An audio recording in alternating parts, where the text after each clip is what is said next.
Phone silent कर लो सब लोग।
एक क्वेश्चन लिखो, ratio of the earning of a and b, ratio of the earning of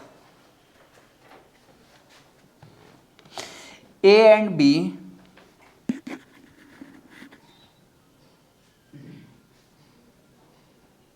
are in the ratio of 5:8. 5:8, 5:8। A और b दो person है जिनकी इनकम का रेशियो क्या दे रहा है, ये 5:8 दे रहा है ना। आगे लिखिए,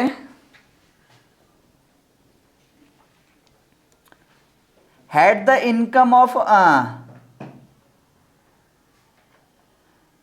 नहीं, ratio of the earning of a and b 4:7, 4:7 करो इसको।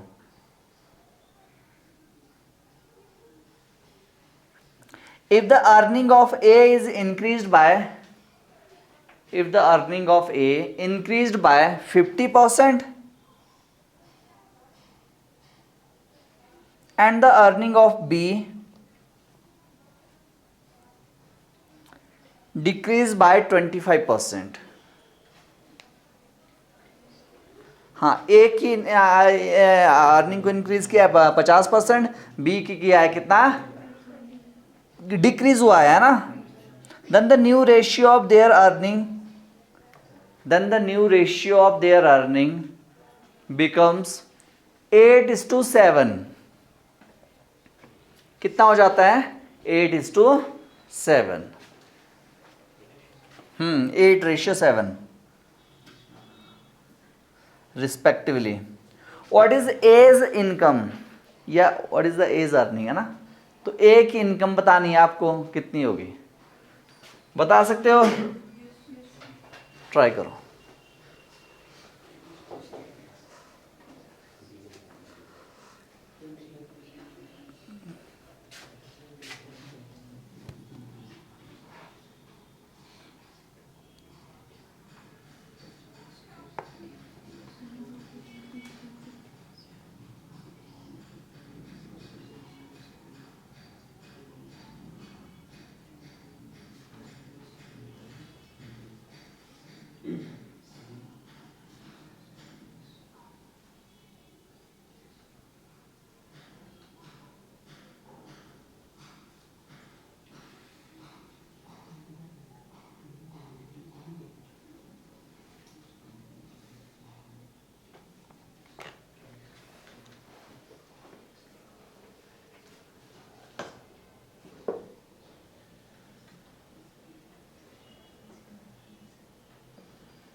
कैलकुलेशंस करने से पहले ना पहले क्वेश्चंस को पढ़ो जरा प्लीज, केयरफुली रीड करो।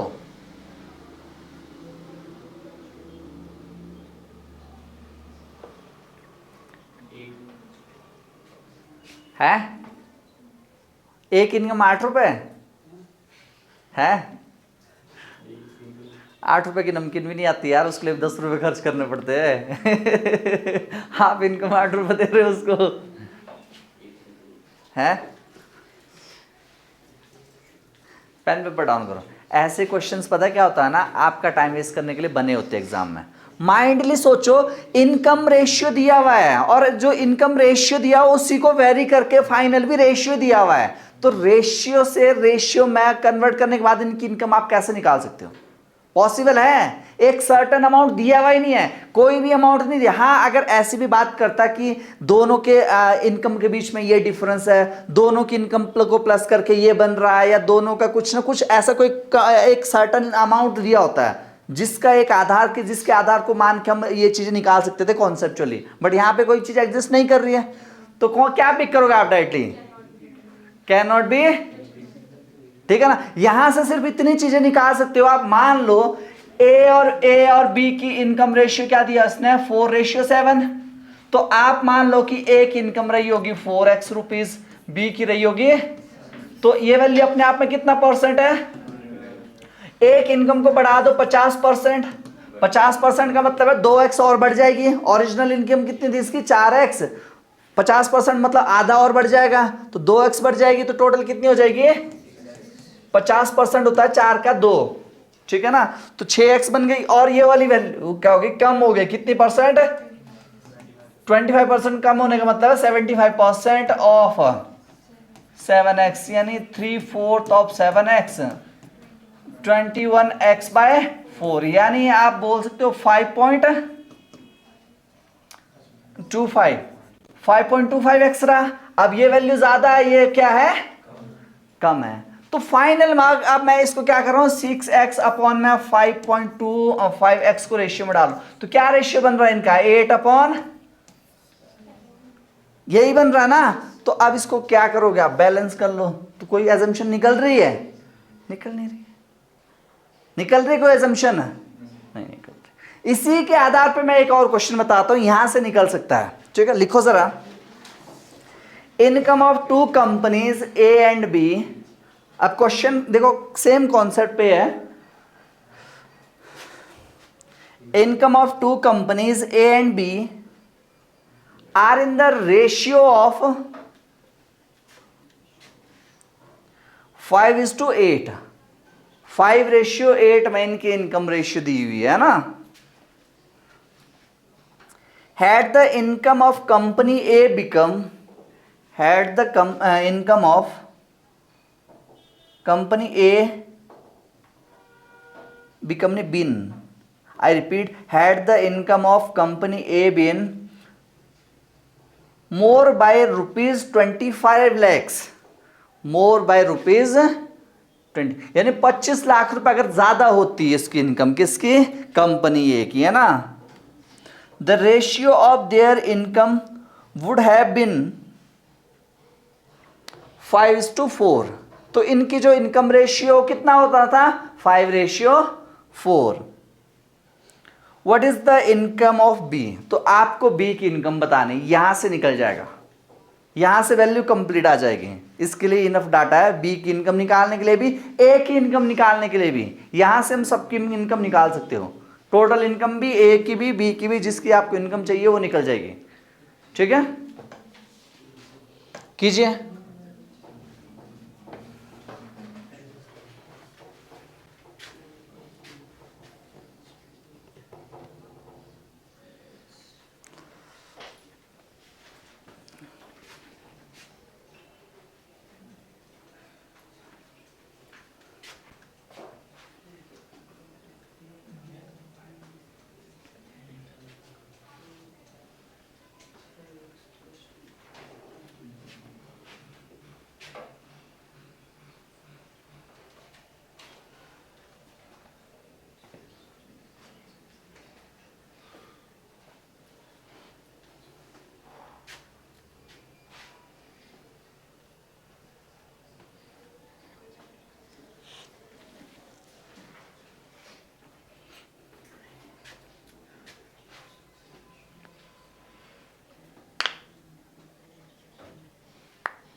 हो रहा है?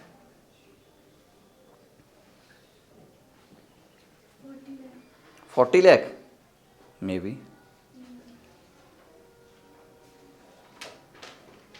It is quite possible.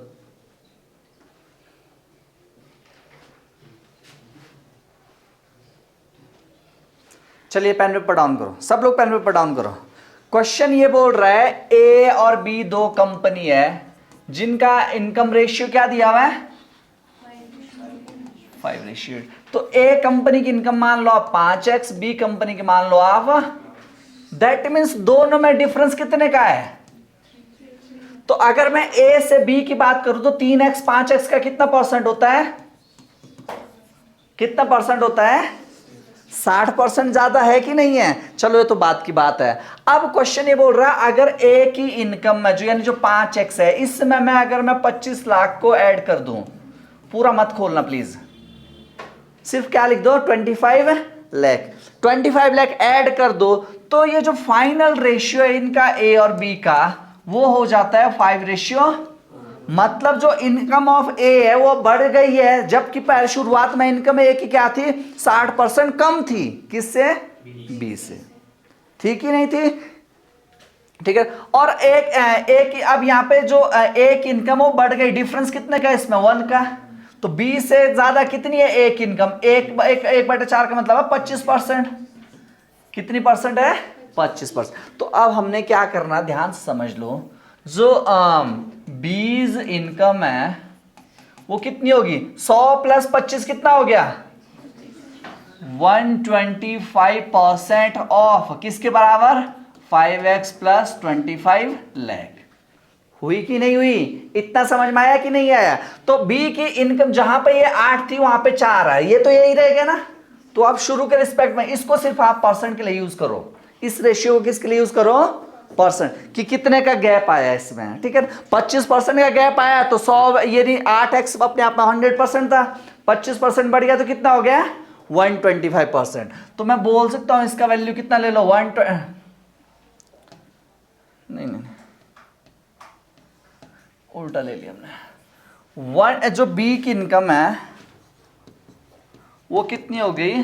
125% of इसका हुआ वो 8x का, which is equal to 5x + 25 lakh. इसके बराबर बन जाएगी वैल्यू। यानी जो ये जो 8x है ना, इसका 25% बढ़ा कि नहीं बढ़ा? तो 100 + 25 कितना हो गया? 125। तो 125 8x का किसके बराबर हुआ? 5x और 25 लाख के बराबर हुआ। ठीक है ना। अब जब खोलोगे इसको तो 125/100 × 8x बराबर 5x + 25 लाख। 25 5 * 25 4 * 4 2 * 2x 5 2 कितना होता है? 10x बराबर 5x + 25 लाख है ना। इधर ले आओ तो 5x बराबर कितना हो गया? 25 लाख। x की वैल्यू कितनी हो गई? 25/5, तो ये आ गया 5। तो आपको पता है कि बी की इनकम कितनी थी? 8x थी। कितनी थी बी की इनकम? 8x थी ना। तो 8x का मतलब है 8 × 5, 8 5 से कितना होता है? 40 लाख। ठीक है, ठीक है, आंसर कीजिए।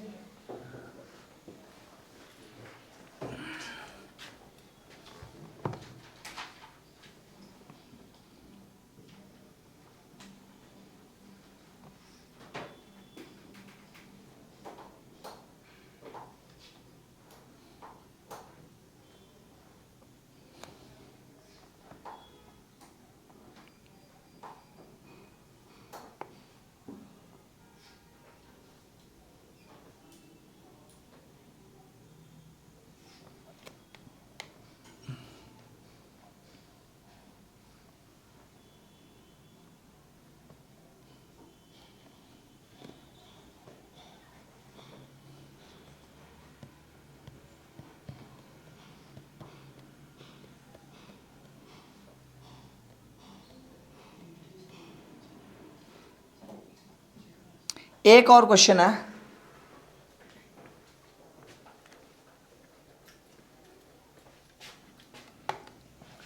ये क्लियर हुआ सबका? क्लियर हुआ? लिखिए question. A sum of money is to be distributed. A sum of money is to be distributed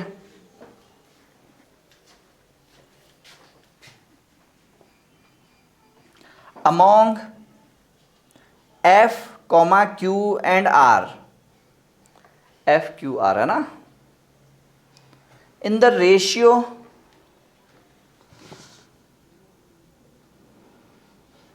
6:19:7. किस रेशियो में? 6, 19 और 7. आगे लिखो, if R gives 200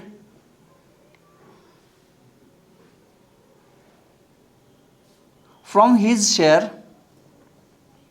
to Q, the ratio of P, Q and R becomes 3:10:3. 3:10:3. ठीक है ना?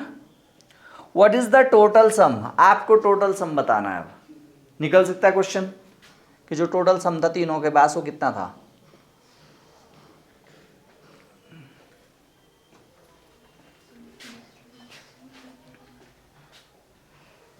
कीजिए.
निकालो जल्दी, इतना आसान क्वेश्चन है, क्यों नहीं हो रहा है?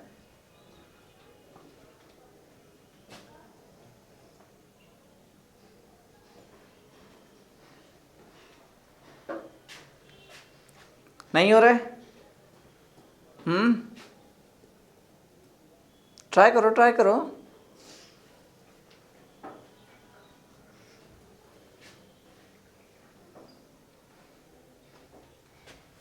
चलो यहाँ पे कंसंट्रेट करो, पेन पेपर डाउन करो, सारे बच्चे पेन पेपर डाउन करो. क्वेश्चन क्या बोल रहा है? पी, क्यू और आर, इनके पास सर्टन अमाउंट अलग अलग किस प्रोपोर्शंस में है?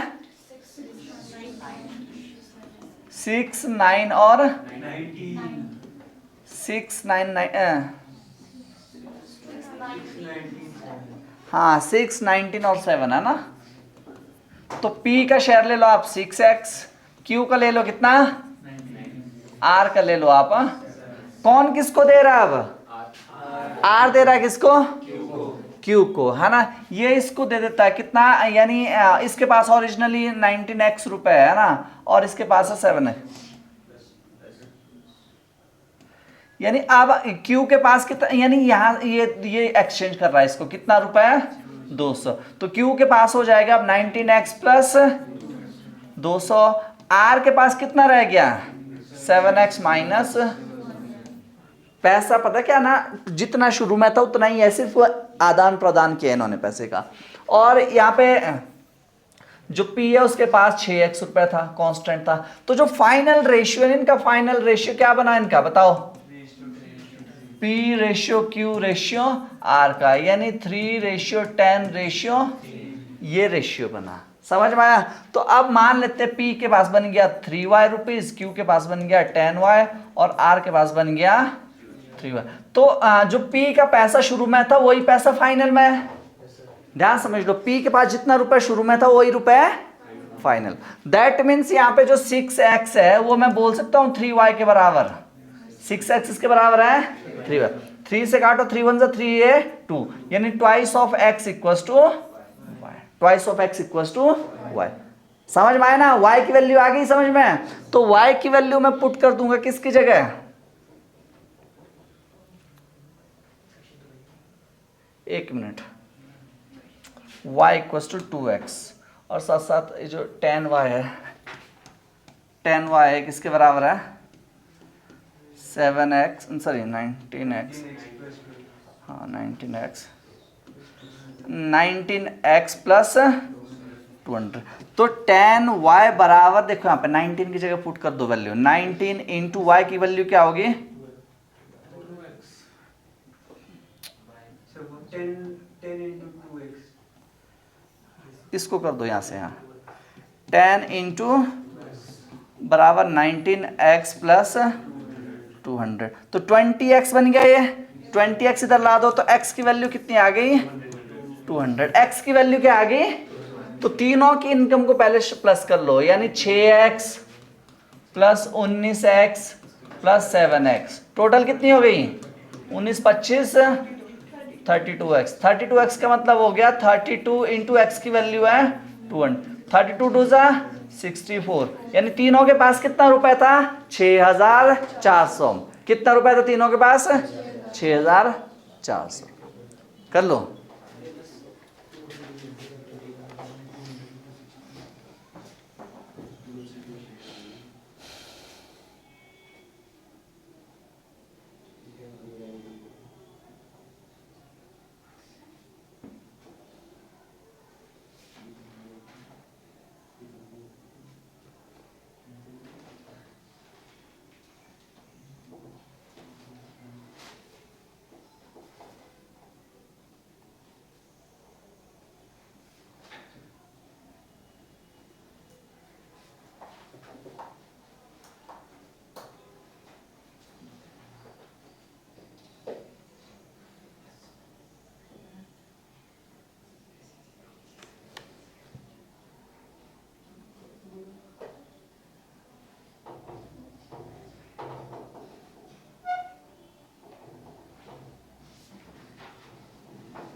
एक क्वेश्चन और लिखो, रीता इन्वेस्टेड, अच्छा क्वेश्चन है ये, हो गया।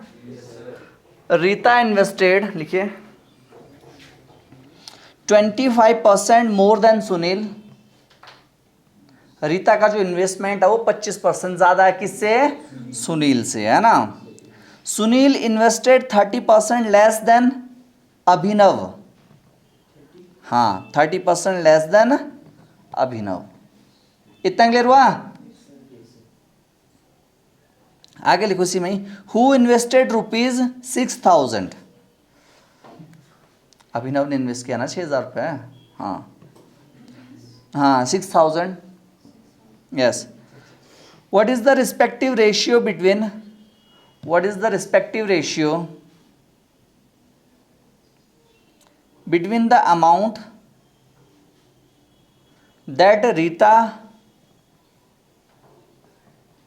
invested and the total amount and the total amount invested by all of them together? Together, yes.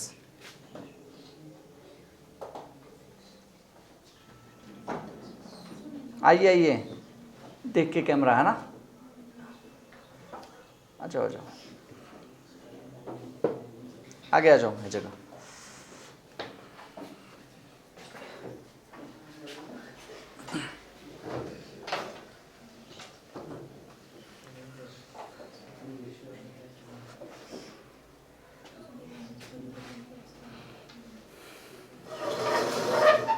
ज़्यादा देर तक चलता है कॉलेज?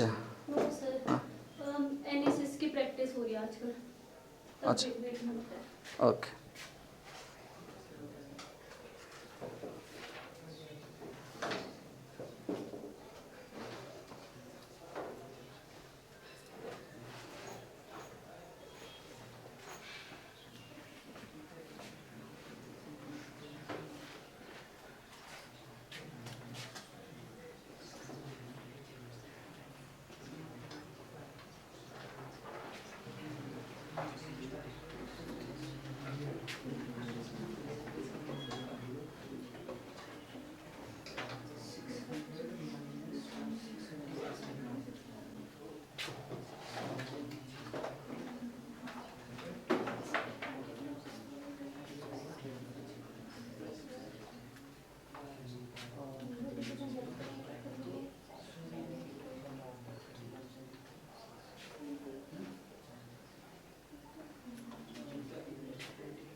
हो गया? कितना?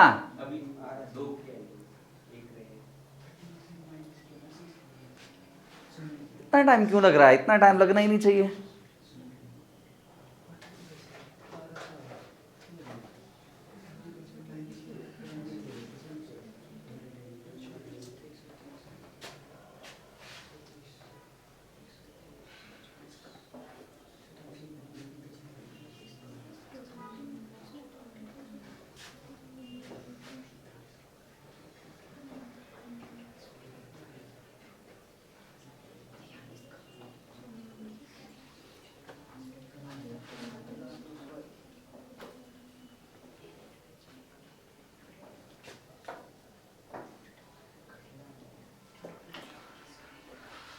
इतना टाइम, बहुत ज़्यादा टाइम ले रहे हो आप, इतना टाइम जस्टिफाई नहीं है इस क्वेश्चंस के लिए। पेन पेपर डाउन कीजिए। चलो क्या कर रहे हो फिर घर में आप लोग, एक भी क्वेश्चन नहीं कर पा रहे हो। इजी क्वेश्चन था। क्वेश्चन ये बोल रहा है, क्या बोल रहा है, पढ़ो। रीता का जो इन्वेस्टमेंट है वो 25% ज्यादा है, किससे? सुनील से। मान लो कि जो सुनील का इन्वेस्टमेंट था वो रहा होगा x रुपए। कितना रहा होगा? तो वैसे x निकालने की जरूरत भी नहीं है, क्योंकि और रीता का कितना है, इससे 25% ज्यादा है। कितना परसेंट ज्यादा है?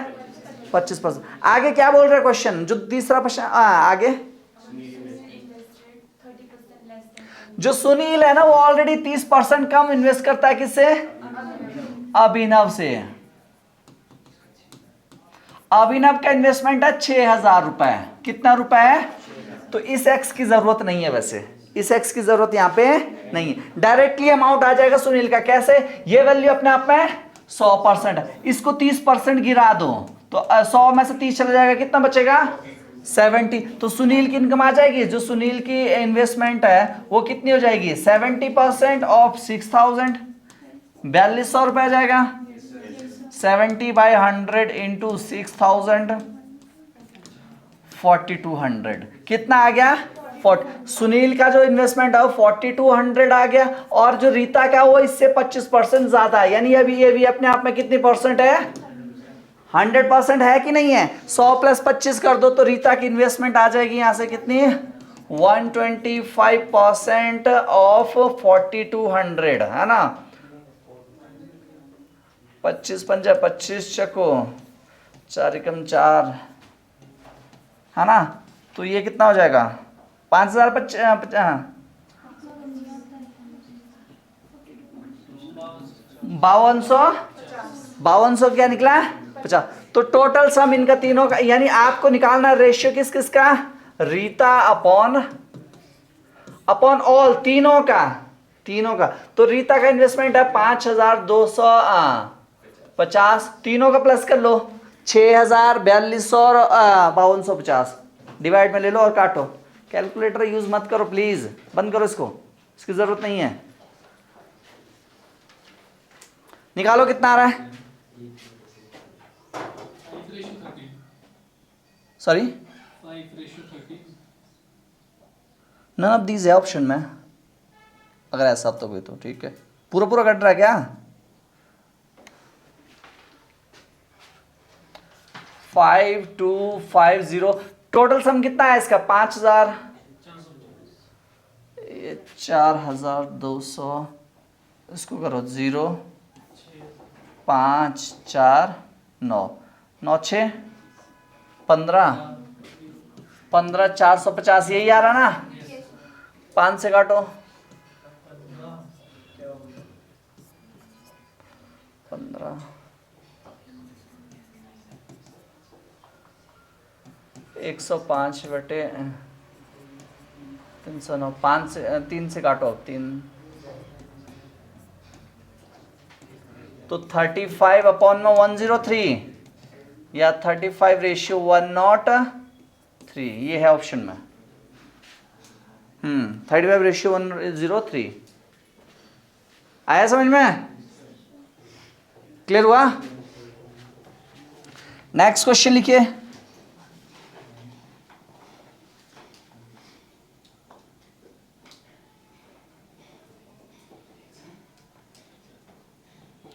The respective ratio between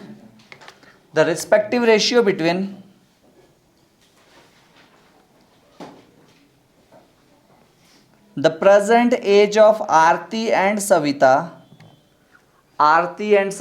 is 5:x, 5:x में दिया हुआ है। Yes, 5:x। आगे लिखो फुल स्टॉप करके। Aarti is 9 years younger than Janvi. I repeat, ये क्वेश्चन कॉपी कर लिया सबने? Aarti is 9 years younger than Janvi, full stop. Janvi's as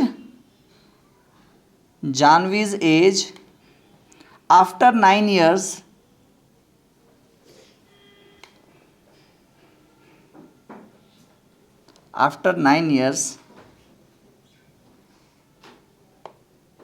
will be 33 years. 33 साल हो जाएगी इसकी, 9 साल बाद, है ना. The difference between the Savita's and Aarti's age, I repeat, the difference between the Savita and Aarti's age is same as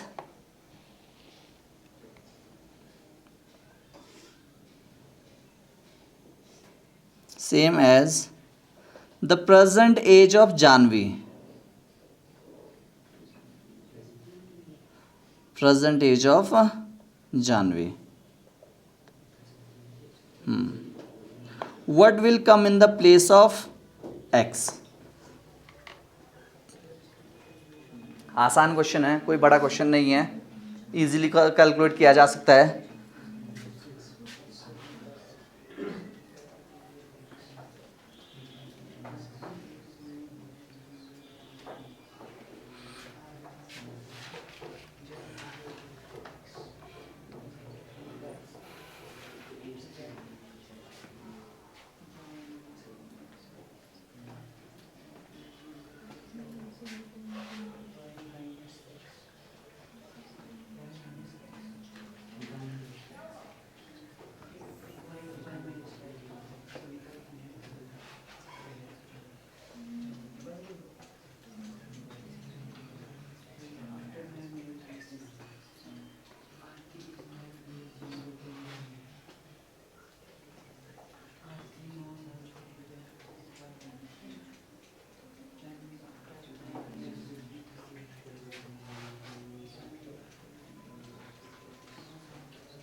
three कैसे possible है 3 बच्चे हैं? तो फिर तो 5:3 बनेगा, जिस बेसिस पे आरती कौन है ये सविता छोटी निकल रही है किससे? आरती से. तो ये तो पॉसिबल ही नहीं है. 30 हो सकता है, मोर देन 5 होगा, कितना होगा भगवान जाने हैं. ठीक है, ये क्लियर हुआ? कोई चलो, आपका कितना आया? नहीं आया? चलो पेन पेपर डाउन करो. क्वेश्चन क्या बोल रहे हैं? प्रेजेंट एज का रेशियो दिया हो किसका? आरती और एंड सविता. क्या रेशियो दिया है? 5:x. आगे क्वेश्चन क्या बोल रहे हैं? After Aarti is 9 years younger then जान. जो आरती है ना वो 9 years यंगर है किससे? जानवी से. तो हम लोग पता क्या कर सकते हैं? देखो यहाँ पे आरती की एज कैलकुलेट की जा सकती है. कैसे? तो आपको पता कि जो 9 years एगो बोल रहा है, 9 years आफ्टर, क्या बोल रहा है? आफ्टर 9 years जो जानवी है उसकी एज है 33 years. कितने साल है? तो करंट एज कितनी रही होगी जानवी की? करंट एज रही होगी 33 माइनस 9 यानी 24 ईयर्स। तो आरती 9 साल छोटी है किससे? जानवी से। तो आरती की एज कितनी आ जाएगी? 24 माइनस 9 विच इज 15। क्या आया? 15। तो इस बेसिस पे बातें नहीं पेन पेपर डाउन करो। आगे क्वेश्चन ने, अभी यहां से पूरा सॉल्यूशन नहीं निकल सकता। आगे क्वेश्चन ने क्या कहा? जो difference between the age of Savita and Aarti, यानी x माइनस 5a, या x माइनस 5a क्यों ले लो, डायरेक्टली 15 ले लेते हम लोग। x माइनस, यही बोल रहा है ना क्वेश्चन है, x माइनस 15 डायरेक्टली। तो क्या निकल रहा है ये? कितना निकल रहा है ना? या इसको एक काम करो, 1 मिनट, आपसे x पूछा ना, इसको मान लो 5a, इसको क्या एज्यूम कर लो? इसको क्या एज्यूम कर लो? 5a। तो ये कितना हो जाएगा? xa। तो xa माइनस 5a का जो डिफरेंस है वो किसकी एज के बराबर है? जानवी की। किसकी करंट एज के बराबर है? जानवी की करंट एज के बराबर। जानवी की करंट एज कितनी है? 24 ईयर्स, है ना? 24 ईयर्स। ओके, तो अब हम क्या करेंगे? X A minus 5 times of A की वैल्यू पता चल गई ना आपको? ए कितना है? 3 है। 5a बराबर कितना था यहां से? 15। 5a किसके बराबर है कि नहीं है? तो यानी 5a बराबर 15 है, तो a की वैल्यू कितनी हो जाएगी? 15/5। तो कितनी आ गई? 3। तो यहां से डायरेक्टली एक काम करो आप, a को कॉमन लेने का मतलब है, यानी a कॉमन लेके हो जाएगा x minus 5 equals to 24। a की वैल्यू कितनी है? 3, यानी x माइनस 5 बराबर 24। x माइनस 5 बराबर 24 divided by 3 which is equals to 8। x minus 5 बराबर 8, x का वैल्यू आ रहा है कितना? 13। आई बात समझ में? अच्छा, अगर आप a को नहीं खोलते हो ना तो 13 3 सा कितना होगा? ये भी ऑप्शन में हो सकता है, ये भी ऑप्शन में है, ठीक है ना? आई बात समझ में? इस तरह के एरर मत कर देना गलती में से, ठीक है ना? आपको इस बात एक्चुअल वैल्यू थोड़ी पूछी है, ओनली रेशियो वैल्यू पूछी है विच इज x, है ना? करो।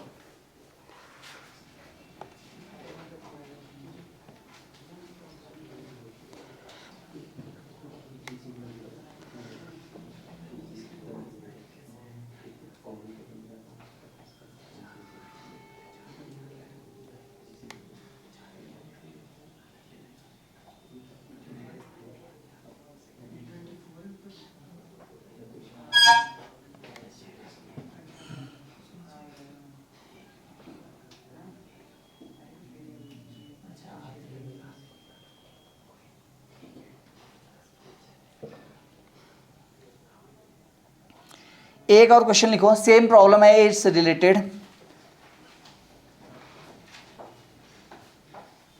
The respective ratio between the present age of Manoj and Wasim. Similar ही क्वेश्चन है, थोड़ी लैंग्वेज अलग हो सकती है।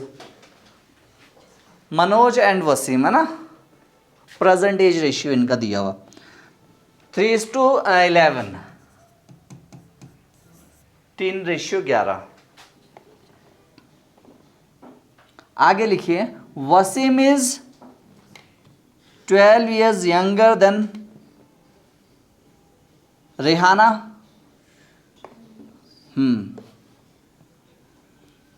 Wasim is 12 years younger than Rehana. आगे लिखो, Rehana's age after 7 years, Rehana's age after 7 years will be 85 years, will be 85 years. What is the present age of, what is the present age of Manoj's father, Manoj's father who is 25 years older than Manoj, who is 25 years older than Manoj. तो पहले आपको मनोज की as निकालनी पड़ेगी, है ना? उसमें plus कर दो 25, इजी है क्वेश्चन, निकालो जल्दी से, विद इन अ मिनट हो जाना चाहिए क्वेश्चन।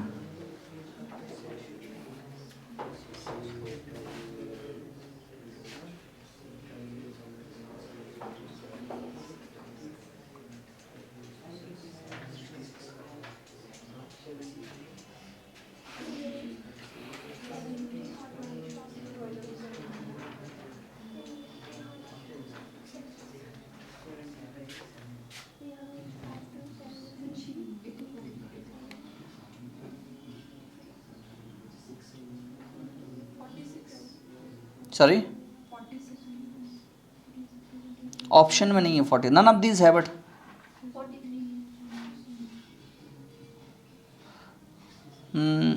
46 नहीं है, 43 है।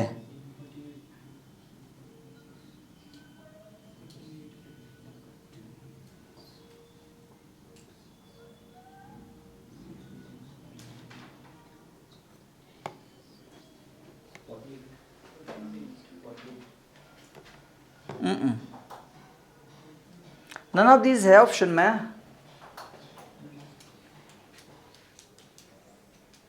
मनोज कितने साल का, 18 साल का, 18 प्लस 25 तो 43 है, मे बी इतने का ही होगा। तो उसमें 25 जोड़ दो।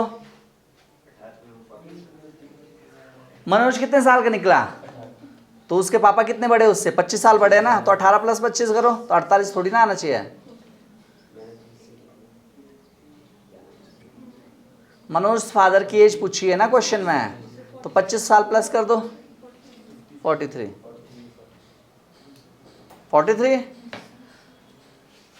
आया सबका। देखो यहाँ पे मनोज एंड वसीम, क्या रेशियो इनकी एज का, हाँ 3:11। प्रेजेंट एज का मनोज की मान लो आप 3x, वसीम की मान लो 11। आगे क्वेश्चन ने क्या कहा, बातें नहीं, क्वेश्चन ने आगे क्या कहा, रेहाना से वो 12 साल छोटा है, कौन है, वसीम। और साथ साथ क्या बोल रहा है, जो after 7 years Rehana will be what, इतनी बड़ी तो नहीं है वो अरे एक सिंगर भी तो है आफ्टर 7 years रेहाना कितने साल की हो जाएगी, 85 की हो जाएगी ना। तो प्रेजेंट एज कितनी होगी इसकी, यानी 85 माइनस 7 कर दो, है ना 78। और साथ साथ वसीम की एज है कितनी, 11x, और साथ साथ वो इससे 12 साल छोटा है। कितना साल छोटा है, 12 साल छोटा। तो ये कितना आ गया, 66 साल। तो 11x इक्वल्स टू 66, x का वैल्यू आ जाएगा कितना आ गया, 3। तो यानी जो मनोज था वो 3 × 6 आया, ठीक है। 6 कितना हो गया, 18 years। जो मनोज फादर थे वो था 25 साल बड़ा, यानी 18 + 25 which is equals to 43 years। Basic question था, क्या था इसमें सोचने लायक, आप पता नहीं क्यों इतना ज्यादा टाइम ले रहे हो।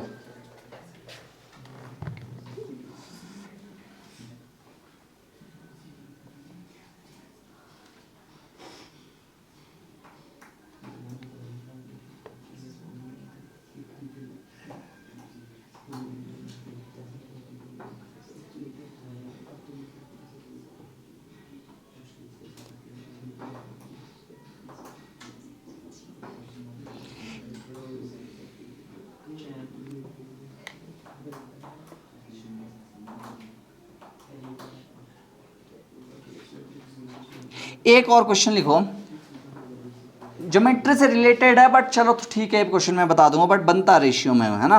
Smallest angle of a triangle, smallest angle of a triangle, एक ट्राइंगल है जिसकी सबसे स्मॉलेस्ट एंगल है ना, the smallest angle of a triangle is equal to 2/3 of the smallest angle of the quadrilateral, I repeat 2/3 the smallest angle of the quadrilateral, आगे लिखो the ratio between the angle of quadrilaterals, the ratio, phone silent रखो, किसका बज रहा है?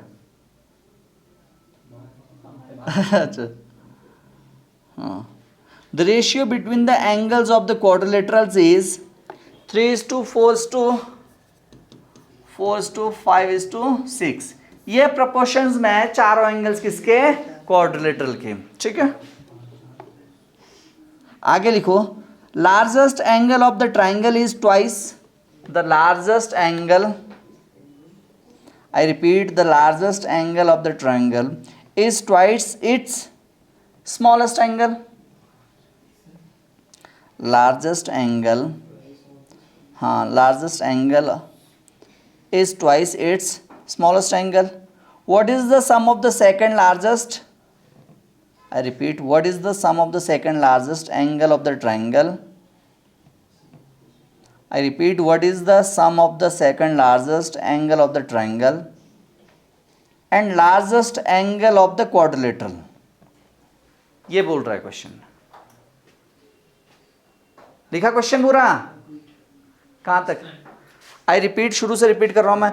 ये क्या बोल रहा है? Smallest angle of a triangle is equal to 2/3 of the smallest angle of quadrilateral, the ratio between the angles of the quadrilateral क्या है? 3, 4, 5 और 6। ये प्रोपोर्शनलिटी में चार एंगल्स है। Largest angle of the triangle is twice its smallest angle.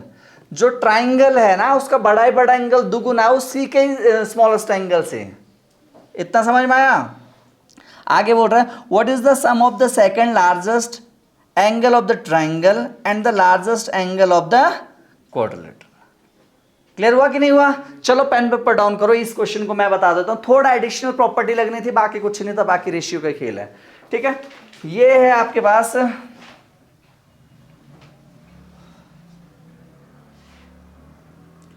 ये एक triangle है ना, ये एक ट्राइंगल हो गया, क्वाड्रिलेटरल आपके पास ऐसा कुछ हो। ट्राइंगल का क्या मतलब वो देखो यहाँ पे अ क्लोज फिगर। जब मैं मेंसुरेशन पढ़ाऊंगा ना उस टाइम डिटेल्स में पढ़ेंगे, ज्योमेट्री को भी, ज्योमेट्री को अलग से पढ़ेंगे, मेंसुरेशन में, मेंसुरेशन में 2D का हो गया, 3D का अच्छे से पढ़ लेंगे इसको ना। ट्राइंगल क्या हो गया? A close figure which is made up of the 3 line segments. जो 3 लाइन सेगमेंट को क्लोज करके बनाया गया फिगर होता है, और ये क्लोज फिगर होता है, और ये प्लेन फिगर होता है, जिसके तीनों एंगल्स का जो सम होता है ना, ये आता है सम ऑफ इंटीरियर एंगल प्रॉपर्टी। कौन सी प्रॉपर्टी आती है? Interior property. यानी ट्राइंगल के तीनों एंगल्स का सम, यानी ये हो गया एंगल ए, बी और ये सी, यानी sum of all interior angle in triangle equals to 180 degree, ठीक है ना। अच्छा ये निकालते कैसे है? अब ट्राइंगल क्या, पेंटागन, हेक्सागन, कोई भी पॉलीगन हो सकता है, उनके एंगल्स का सम कैसे निकालोगे इंटर? तो इसके लिए क्या होता है, एक फॉर्मूला ध्यान से समझ लो। Sum of all angle, all interior angle, इस तरह लिखो, all interior in polygon equals to क्या होता है फॉर्मूला? एक मिनट, 2 1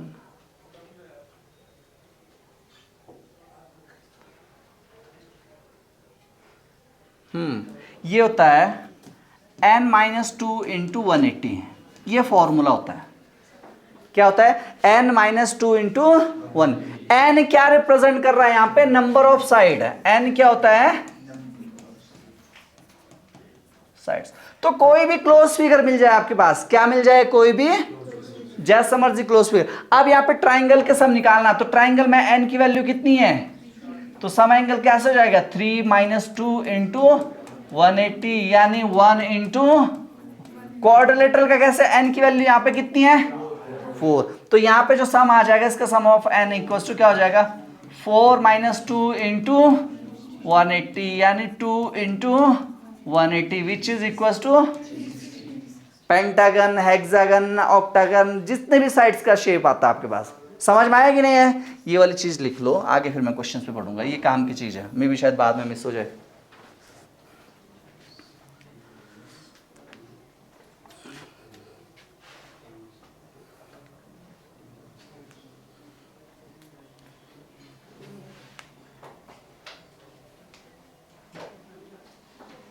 हो गया? इतना क्लियर हुआ? ठीक है, चलो अब बात करते हैं आगे इसकी क्वेश्चंस की। क्वेश्चंस पे बढ़ते हैं। क्वेश्चन ये बोल रहा है कि एक ट्राइंगल था, है ना, और एक हमारे पास क्वाड्रिलेटरल था। क्वाड्रिलेटरल के जो एंगल्स थे रिस्पेक्टिव में कितने थे? 3, 4, 5 और 6, यानी x ले लो साथ साथ इसमें, है ना। तो मैं बोल सकता हूं 3x plus 4x plus 5x plus 6x बराबर सारे एंगल का सम कितना होता है? तो कितना बन जाएगा यहां से? 7, 5, 12, 6, 18x, कितना हो गया? 18x equals to x equals to 360 by 20। x की वैल्यू कितनी आ रही है? तो स्मॉलेस्ट एंगल कितना आ गया? 3 इंटू 20 कितना हो गया? 60। और लार्जेस्ट कौन सा? लार्जेस्ट एंगल ये है 6 इंटू 20 विच इज, बस स्मॉलर क्वाड्रिलेटरल का सिर्फ आपने स्मॉलेस्ट और लार्जेस्ट, स्मॉलेस्ट इसलिए पकड़ना था क्योंकि जो ट्राइंगल का स्मॉलेस्ट एंगल है ना वो कितना है, यानी जो एंगल इसका ट्राइंगल एंगल मान लिया मैंने, ये ए है ना, ये इसका स्मॉलेस्ट है, तो ये कितना हो जाएगा? 2/3 ऑफ इसके स्मॉलेस्ट के बराबर, यानी 60, यानी 40 डिग्री कितना है? और इसका लार्जेस्ट कितना था? यह था ट्वाइस, लार्जेस्ट एंगल कितना था इससे? ट्वाइस ऑफ द, यानी लार्जेस्ट एंगल है 2 इंटू 40 कितना हो गया? 80। तो सेकंड लार्जेस्ट एंगल कैसे निकालोगे? सेकंड लार्जेस्ट आ जाएगा 80 प्लस 40 प्लस लार्जेस्ट एंगल को मान लो ए, है ना, इक्वल्स टू 180, कितना आ जाएगा? 180। तो 120 प्लस ए बराबर 180, तो ए बराबर कितना आ गया? 60 डिग्री। आपसे पूछा था इसकी वैल्यू और ये वाले की, smallest angle of the second smallest angle of the triangle and largest angle of the quadrilaterals का सम पूछा था। क्या पूछा था? दोनों का सम। तो क्या करोगे आप? 60 plus 120 which is equal to, ये आंसर है। क्लियर हुआ सबका? कोई डाउट है यहां तक? कॉपी कीजिए।